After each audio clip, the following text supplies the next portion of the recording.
வணக்கம். Gen G இந்த நாட்டு இளைஞர்களை பார்த்து நரேந்திர மோடி, அமித்ஷா, ஒட்டுமொத்த பிஜேபி எந்த அளவில் பயந்து நடுநடுங்கி போயிருக்கிறது என்று இந்த வீடியோவை பார்த்தாலே உங்களுக்கு புரிய வருது. 12 வருடங்கள் நரேந்திர மோடியின் 12 வருடங்களை கொண்டாடுவதற்காக பிஜேபி ஒரு வீடியோவை வெளியிட்டிருக்கிறார்கள். இந்த வீடியோ நாட்டு மக்களுக்காக அல்ல, இந்த நாட்டில் இருக்கக்கூடிய ஜென்சி, இந்த நாட்டில் இருக்கக்கூடிய இளைஞர்களுக்காகவே தயாரிக்கப்பட்ட இந்த வீடியோ டியர் ஜென்சி என்று தொடங்குகிறது. இந்த வீடியோவை பற்றி மிக ஆழமாக உங்களுக்கு நான் எடுத்துக்காட்டப் போகிறேன். எந்த அளவில் இந்த நாட்டு இளைஞர்களை ஏமாற்றுவதற்காக ஒரு திட்டத்தை தீட்டிவிட்டது இந்த நாட்டு அரசாங்கம். அப்போ ஜென்சியை பார்த்து எதற்காக பயப்படுகிறார்கள் என்று நீங்க புரிந்து கொள்ள வேண்டும். கடந்த 12 ஆண்டுகளாக நரேந்திர மோடியின் அரசாங்கம், பிஜேபி இந்த நாட்டு இளைஞர்களை ஏமாற்றுவதை தாண்டி வேறு எதுவுமே செய்யவில்லை. இப்போ இளைஞர்கள் ரோட்டில் இறங்கி போராட தொடங்கி விட்டார்கள். காக்ரோச் ஜனதா பார்ட்டியின் பெயர்ல இந்த நாட்டு அரசாங்கத்துக்கு எதிராக ஒரு சேலஞ்ச் வந்து விட்டது. இன்னொரு பக்கம் ராகுல் காந்தி அதை இளைஞர்களை ஒன்று திரட்டக்கூடிய வேலையை பார்க்க தொடங்கி விட்டார். அதனால்தான் நீங்க பார்த்தீர்கள்னா இந்தியா அலையன்ஸோட மீட்டிங் நடக்கும் போது ராகுல் காந்தியை டார்கெட் செய்து ஒரு மிகப்பெரிய போஸ்டர் எல்லாம் அடித்தது பிஜேபி, ஒரு ப்ரோபகண்டா வழியா. இப்போ அதே ஜென்சியை கவருவதற்காக நரேந்திர மோடியின் அடுத்த கதையை நீங்க இந்த பதிவில் கேட்க போறீர்கள். முதலில் பிஜேபி எந்த ப்ரோபகண்டாவை வெளியிட்டார்கள் அதை நீங்க பார்த்து.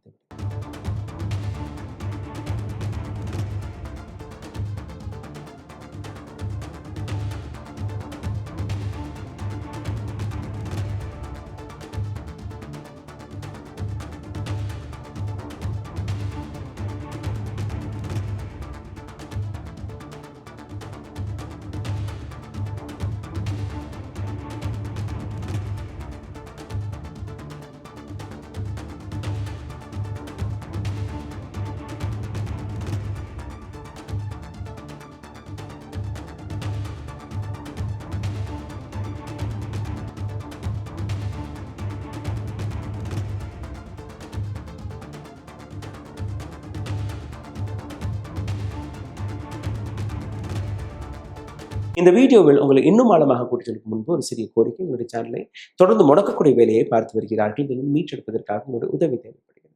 நீங்க செய்ய வேண்டிய ஒரு சில சாதாரணமான விஷயங்கள்: லைக், ஷேர், சப்ஸ்கிரைப் பட்டனை தட்ட மறக்காதீர்கள். இந்த வீடியோவை பார்த்து கொண்டிருக்கும் போது உங்களுடைய கேள்விகளை, கருத்துக்களை கீழே கமெண்ட் பாக்ஸில் எழுதிவிடுங்கள். எதையும் தாண்டி பொருளாதார ரீதியாக எங்களை சப்போர்ட் செய்ய நினைக்கக்கூடிய நபர்கள் அருகில் இருக்கக்கூடிய QR கோடை பயன்படுத்தி உங்களால் முடிந்த உதவியை தெரிவிக்கலாம். உடல் வலிமையை உறுதி செய்யும் சிலாஜித், கவனத்தை மேம்படுத்தும் அஸ்வகந்தா மற்றும் உயிர் சக்தியை பெருக செய்யும் சஃபேடு முஸ்லி போன்ற இமயமலையின் உணவுப் பொருட்களை கொண்டு வந்து மிஸ்டர் பர்ஃபெக்ட் உருவாக்கப்பட்டுள்ளது. உங்கள் முழு குடும்பத்தின் ஆரோக்கியத்தை மா நேச்சுரல்ஸ் மூலம் உறுதி செய்திருங்கள். 100% இயற்கையான மூலிகை பொருட்கள் மூலம் உருவாக்கப்பட்ட மிஸ்டர் பர்ஃபெக்ட் மற்றும் மிஸ் பர்ஃபெக்ட் தலைமுறையாக குடும்பங்களின் உடல் வலிமை, மன வலிமை மற்றும் மகிழ்ச்சியை பெருக செய்கிறது. உங்கள் மகிழ்ச்சியான பயணத்தை துவங்க www.mannaturals.com என்ற இணையதளத்தை பார்வையிடவும் அல்லது வாட்ஸ்அப் எண்ணிலும் தொடர்பு கொள்ளலாம்.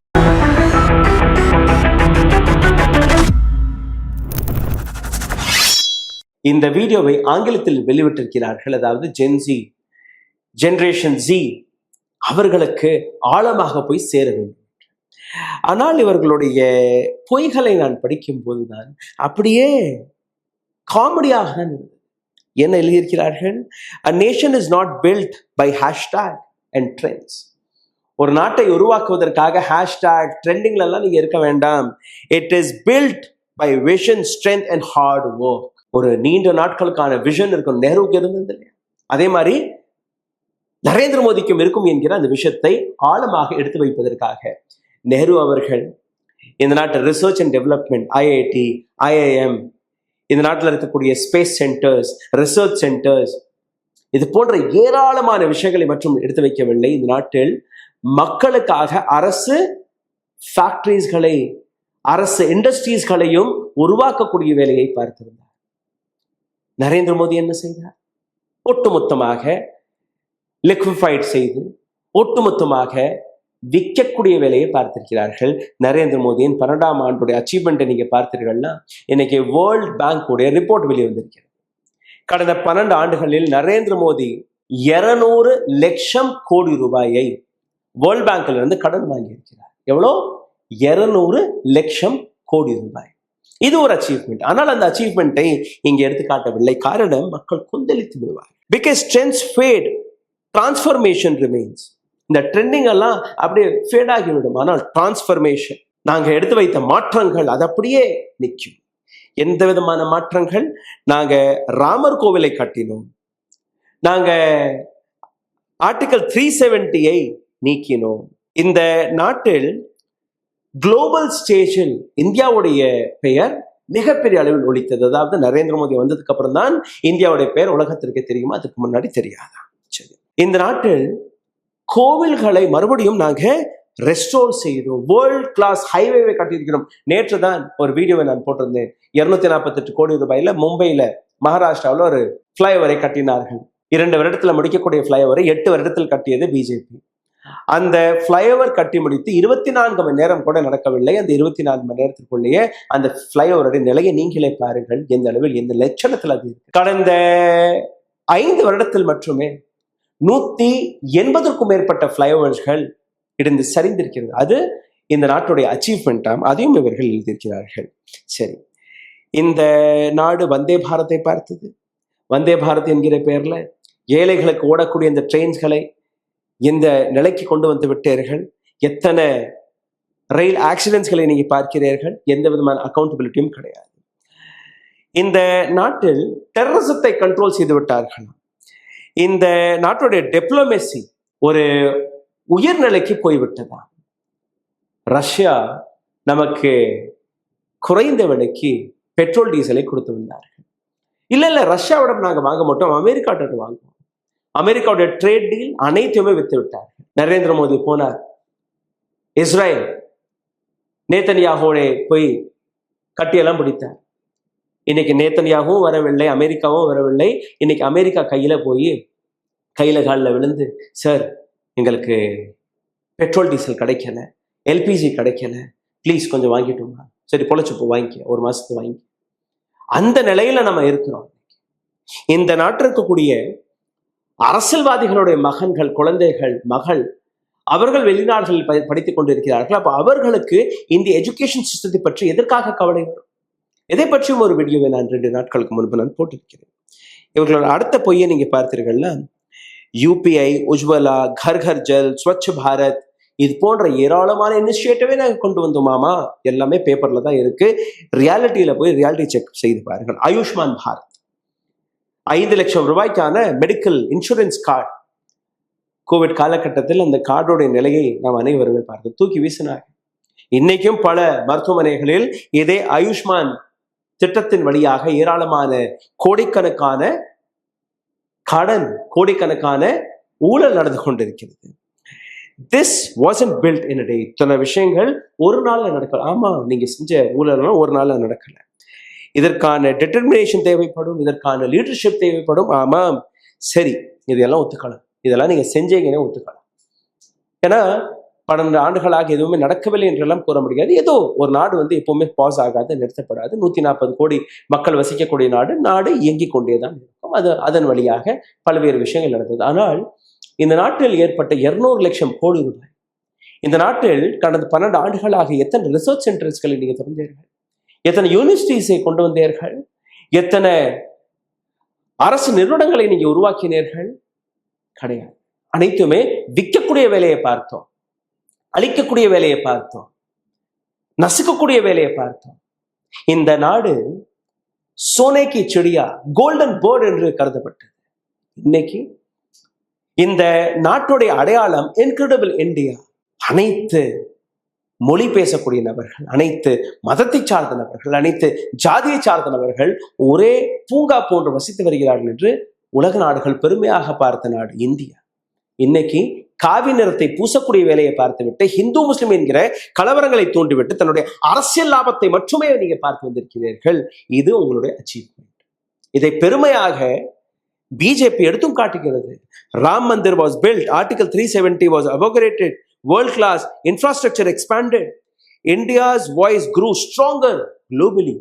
அதற்கு ஹேஷ்டாக், எந்த ஹேஷ்டாகால் நாடு வளராதோ, எந்த ஹேஷ்டாகால் நாட்டை நீங்க வளர்ச்சி பாதைக்கு எடுத்து சொல்ல முடியாதோ, அதே ஹேஷ்டாக் இவர்களும் போட்டிருக்கிறார்கள். Viksit Bharat 12 years of Seva.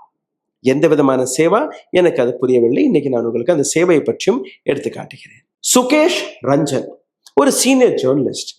அவர் ஒரு ட்வீட்டை போட்டிருக்கிறார்.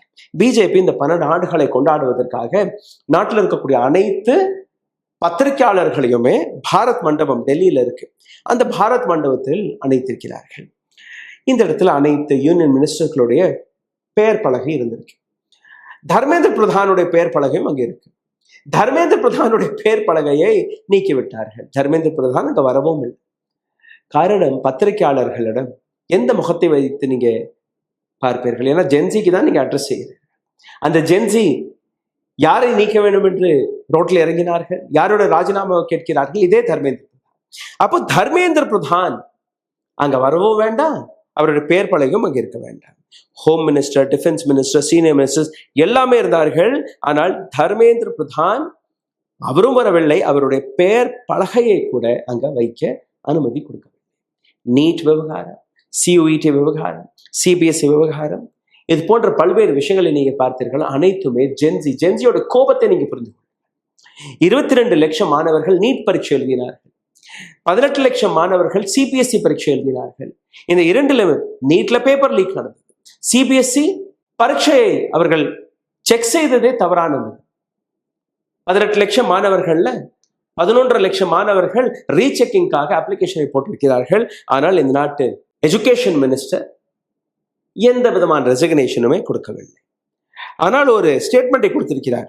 Cabinet secretary, home secretary, prime minister, நாங்கள் அனைவருமே கண்காணித்துக் கொண்டிருக்கிறோம். டிஜிபி, டிஎம், சிபிஐ இதற்கான இன்வெஸ்டிகேஷனை செய்து கொண்டிருக்கிறது. நம்புங்கள் என்னை, இதற்கு மேல் இது போன்ற தவறு நடக்காது. ஆனால் கேரண்டி கொடுக்கிறேன், இதற்கு மேல் உறுதியளிக்கிறேன், இந்த மாதிரியான தவறு நடக்காது என்கிற விஷயத்தை அவர் எங்கேயுமே எடுத்து வைக்கிறார். வேர்ல்ட் பேங்க் இன்னொரு ரிப்போர்ட்டையும் கொடுத்திருக்கிறது. பிட்வீன் 2023 and 25 இந்தியாவுடைய அன்எம்ப்ளாய்மெண்ட் சார்ட் அதிகரித்து கொண்டிருக்கிறது.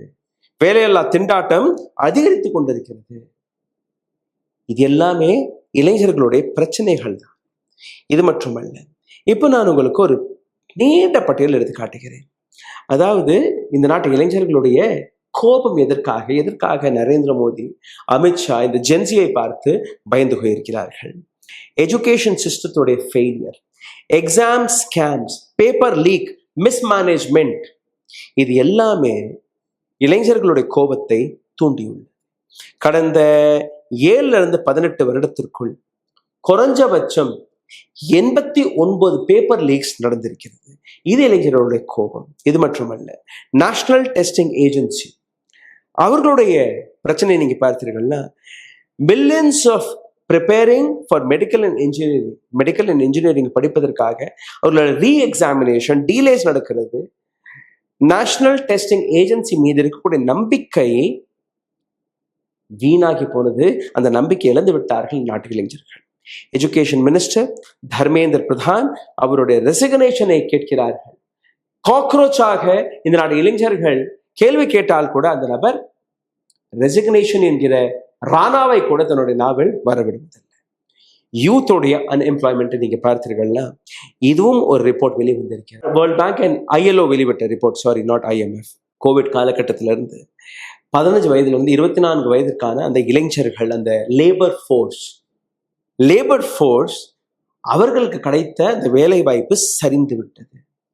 மில்லியன்ஸ் ஆஃப் எஜுகேட்டட் யூத், படித்த பட்டதாரிகள், they are not getting employment.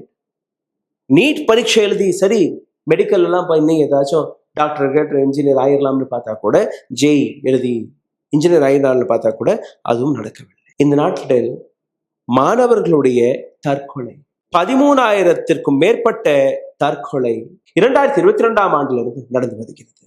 2022ஆம் ஆண்டு மட்டுமே 13,044 மாணவர்கள் தற்கொலை செய்திருக்கிறார். 2023ஆம் ஆண்டு 13,892. அப்ப சிந்தித்து பாருங்கள் எந்த அளவில் மாணவர்கள் தற்கொலை செய்து கொண்டிருக்கிறார். இது மட்டுமல்ல, ஏர் பொல்யூஷன் எடுத்துக்கொள்ளுங்கள். ஏர் பொல்யூஷனால் யார் பாதிக்கப்படுகிறது? சின்ன சின்ன குழந்தைகள் அல்ல முதியோர்கள். இப்ப இது எல்லாமே ஜென்சியை பாதிக்கப்படவில்லையா? இது எல்லாமே ஜென்சிக்கு எதிராக போகவில்லையா? இதை தாண்டி நீங்க பார்த்தீர்கள்னா, எக்கனாமி ஆஸ்பிரேஷனல் கேப், பணக்காரர்கள் வெளிநாடுகளுக்கு தன்னுடைய குழந்தைகளை அனுப்பி விடுகிறார்கள். ஹார்வர்ட் என்ன, பெர்க்லி என்ன, இது போன்ற யூனிவர்சிட்டிஸ்களுக்கு.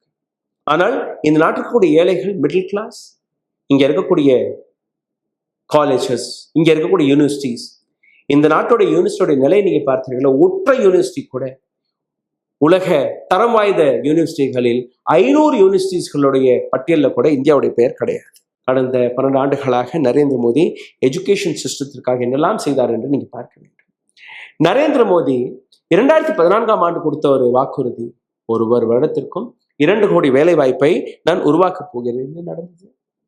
இந்த 12 வருடத்தில் கூட நரேந்திர மோடியால் 2 கோடி வேலை வாய்ப்பை கொடுக்க முடியவில்லை. ஸ்கில் இந்தியா மிஷன் என்ன ஆனது யாருக்குமே தெரியவில்லை. அக்னிபத் ஸ்கீம் இன்னைக்கு ஃபெயில் ஆகி நிற்கிறது. அச்சேதன் ஆயங்கே, அச்சேதன் வரவில்லை, புரேதன் தான் வந்தது. ஃபார்மர்ஸ் இன்கம் டபுள் ஆகிவிடும், ரூரல் யூத்திற்கும் இதற்கான லாபம் கிடைக்கும். அங்க இருக்கக்கூடிய ஜென்சியும் இன்னைக்கு ரோட்டில் இறங்கி போராடி வருகிறார்கள். விவசாயிகளுடைய வருமானம் இரட்டையாகவில்லை, அவர்களுடைய கடன் இரட்டையாகிவிட்டது. Minimum government and maximum governance, அதாவது அரசாங்கம் இந்த பிசினஸ்லாம் இருக்கக்கூடாது, இந்த ஃபேக்டரி இண்டஸ்ட்ரி எல்லாம் நடத்தக்கூடாது, மேற்பார்வை பார்க்க வேண்டும். இதுதான் நரேந்திர மோடியின் திட்டம். அந்த மேற்பார்வை யார் கையில்? இந்த நாட்டுக்கு கூடிய ஒரு 5-6 கார்ப்பரேட், அடானி, அம்பானி, டாடாஸ், இவர்கள் கையில் ஒட்டுமொத்த நாட்டை எழுதி கொடுத்து விட்டு சூப்பர்வைசர் வேலையை நரேந்திர மோடி பார்த்து வருகிறார். டெமோக்ராட்டிக் அண்ட் சோஷியல் இஷ்யூஸை நீங்க பார்த்தீர்கள்னா, இந்த நாட்டு இளைஞர்கள் இன்னைக்கு ரோட்ல இறங்கி காவி கொடிகளை எடுத்துக்கொண்டு ஹிந்து முஸ்லிம் என்கிற இந்த வளையல் சிக்கி சின்ன பின்னமாகியது மற்றும் தான் மிச்சமே ஒழிய வேறு எதுவுமே கிடையாது. 5 trillion எக்கனாமிக்கான கனவை நீங்க காட்டினீர்கள், குளோபல் லீடர்ஷிப்கான கனவை நீங்க காட்டியிருக்கிறீர்கள். ஆனால் குளோபல் லீடர்ஷிப் வரவில்லை, குளோபல் அடிமைத்தனத்தை வேணாம் நீங்க அச்சீவ் செய்திருக்கிறீர்கள். அமெரிக்கா வந்தால் அவர்களுடைய காலில் போய் விழுகிறது, சைனா வந்தால் அவர்களுடைய காலில் போய் விழுகிறது, ரஷ்யா வந்தால் அவர்கள் காலில் போய் விழுகிறது. இப்போ ஒரு சிறிய சாதாரணமான நாடு, சின்ன சின்ன நாடுகள் கூட எந்த விதமான பர்மிஷனும் கேட்காமல் நேரடியாக உங்க நாட்டுக்குள்ள வருகிறார். வந்து ட்ரேட் டீல் செய்யலாம். நரேந்திர மோடி ஓகே சார், ஏன்னா பின்னாடி ட்ரம்போட ஃபோன் கால் வருது.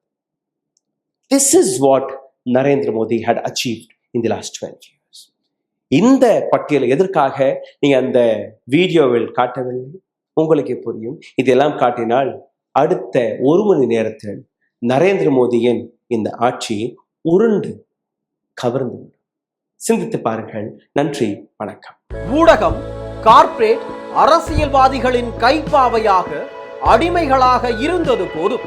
இனி சாட்டை எடுத்து சுழற்றும் நேரம் வந்துவிட்டது. ஊடகம் பொதுமக்களாகிய உங்களுக்காக, உங்களாலேயே இயக்கப்பட வேண்டும். ஊடக சுதந்திரத்திற்காக உங்களின் பங்களிப்பை இன்றே அளித்திடுங்கள்.